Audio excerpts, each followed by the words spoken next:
సృష్టికి ఆది ఉగాది. బ్రహ్మదేవుడు ఈ విశాల విశ్వాన్ని చైత్ర శుక్ల పాడ్యమి నాడే సృష్టించాడట. యుగాదికి ఆది అయిన ఈరోజు మనం ఇప్పటికీ ఉగాదిగా పిలుచుకుంటూ పండగగా చేసుకుంటున్నాం. అటు పురాణాల్లోనే కాదు, ఇటు చరిత్రలోనూ ఈ రోజుకి ఎన్నో ప్రత్యేకతలున్నాయి. అవేంటో చూసేద్దామా?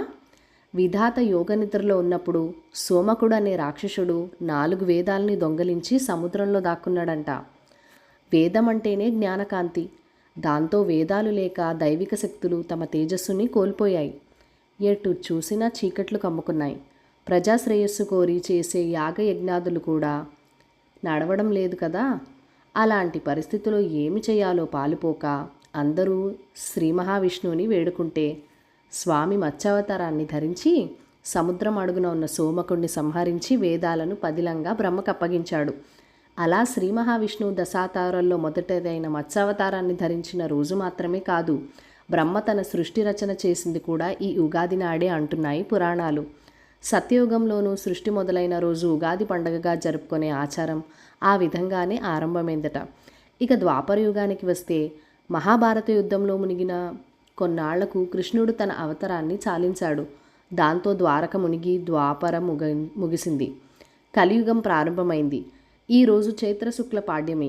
కలియుగం ప్రారంభమైన ఈ రోజే మనమంతా ఉగాదిగా ఏటేటా జరుపుకుంటున్నాం. కాకపోతే ఒక వంతు ధర్మం, 3 వంతులు అధర్మం కలిగి ఉండటం ఈ యుగ ధర్మం. భౌతిక కాలుష్యం కన్నా భావ కాలుష్యం ఎక్కువగా ఉండే ఈ కాలంలో మనుషులు పతనం వైపు నడవకుండా ధర్మం వైపు మళ్ళేందుకు పెద్దలు కొన్ని నియమాలను ఏర్పరిచారు. వాటి గురించి తెలుసుకునే రోజు ఉగాది. కలిపురుషుడు కాఠిన్యాన్ని నిలువరించి మనోధైర్యాన్ని ఉగాది రోజు మనం పాటించే నియమాలు మనకి ఏడాదంతా అందిస్తాయట. అలాగే ఉగాదికి నారదుడికి ముడిపడిన కథ కూడా ఒకటి ప్రాచుర్యంలో ఉంది. ఒకరోజు బ్రహ్మచారి అయిన నారదుడు విష్ణుమాయని సంసార బంధాల్లో లోతుని తెలుసుకోవాలని అనుకున్నాడట.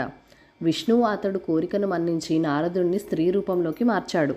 నారదిగా మారిన నారదుడు ఒకరోజు మోహించి వివాహం చేసుకుంటాడు. వారికి 60 మంది సంతానం. ప్రభవ విభవతో మొదలుపెట్టి ప్రస్తుతం ఉన్న 60 సంవత్సరాల పేర్లు ఆ పిల్లలకు పెట్టుకున్నారు. అయితే కొంతకాలానికి వాళ్ళున్న ప్రాంతం కరువు కాటకాలతో తలెత్తి వాళ్ళంతా చనిపోతారు. భరించరాని ఈ దుఃఖంతో నారదికి సంసారం ఈదటం ఎంత కష్టమో తెలుస్తుంది. ఈ సంసార సాగరం నుంచి విముక్తి కలిగించమని విష్ణువుని ప్రార్థిస్తే ఆయన నారదిని తిరిగి నారదుడిగా మారుస్తారు. కానీ ఇప్పటికీ నారదుడికి తన సంతానం పైన వ్యామోహం పోదు. విష్ణుమూర్తి వేడుకోగా విష్ణుమూర్తి ఆ పిల్లలకు పెట్టుకున్న 60 పేర్లను ఆ చంద తారార్కం నిలిచిపోయేలా తెలుగు సంవత్సరాలకి ఈ పేర్లు పెట్టాడట. చరిత్రలో ఉగాది. ప్రాచీన ఆంధ్రదేశాన్ని పాలించిన శాతవాహన వంశానికి చెందిన రాజు హలుడు. అతను రచించిన గాథ సప్తశతిలో ఉగాది ప్రస్తావన చేశాడు. ఆ రోజుల్లో ఈ పండగని నవసంవత్సరం అంటారని, ఆ పండగ తెలుగు కన్నడ ప్రజలకు ఎంతో ముఖ్యమైందని ఆ పుస్తకంలో రాసుకొచ్చాడు. అలా ఈ పండగ శాతవాహన కాలం నాటికే ఉందని తెలుస్తోంది. శాతవాహనుల మత సాంఘిక పరిస్థితులు తెలుసుకోవడానికి ప్రధాన ఆధారం ఈ గాథ సప్తశతి. ఉగాది వసంతం రాకను ఆహ్వానిస్తూ జరుపుకునే పండగని, ఆ రోజు రాజప్రజలు బాగోగులు తెలుసుకుని వారికి ధన్యవాదాలు బహుమతులు ఇచ్చేవాడని ప్రాచీన శాసనాల్లో రాసి ఉంది.